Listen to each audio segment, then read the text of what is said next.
Okay guys, loading time ni Seabatten. So, update sa kanya, magandang katawan, magandang hipo, magandang ipot.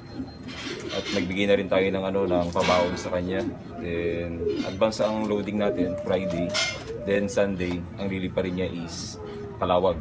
So, ngayon ay ang loading station ay sa parting Calambano sa may malapit sa bahay ni Rizal. Okay, presenting this is Seabatten. Okay, at least pakpak, magandang pakpak, magandang katawan. Okay, good luck po sa ating lahat. Ngayon darating na Sunday sa pauwian natin, Lawag, Ilocos Norte. Then meron na lang tayong last 3 lap. Ngayon yung sa Lawag natin ngayong linggo. Then ang susunod ay Burgos at 300 meters, turn left.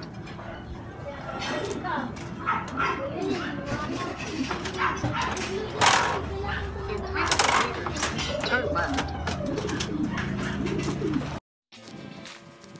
At ayun na nga guys, at na-load na natin si Seabatten. Okay, by using our airline application, tignan natin kung gaano kalayo yung liliparin ni Seabatten ngayon. Okay, ang toss po niya ay Lawag, Ilocos Norte. Okay, port lap derby na ng CSWRPC.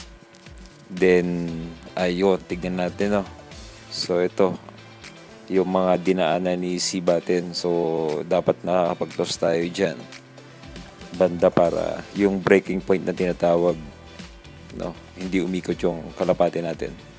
Okay, hanapin na natin ang ating target na place, which is Lawag, Ilocos Norte. Okay, napakaganda ng application na to dahil sa nakikita ng malinaw yung mga dinaan ng ating ibon. Okay, yung series ng load ng ating ibon. Okay, tara, tignan natin yung layo ng Lawag, Ilocos Norte.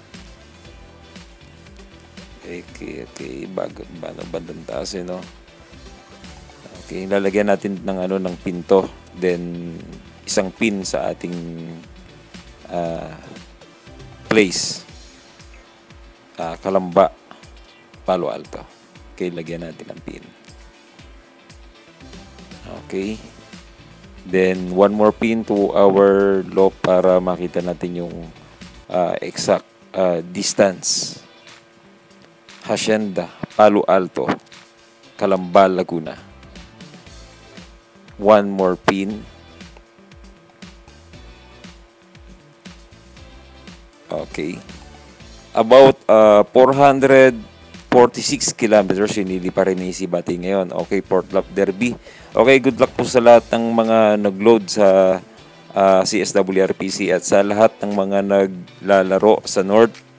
Okay, sana po'y matiwasay na makauwi ang ating ibon. Okay, mabuhay po kayo.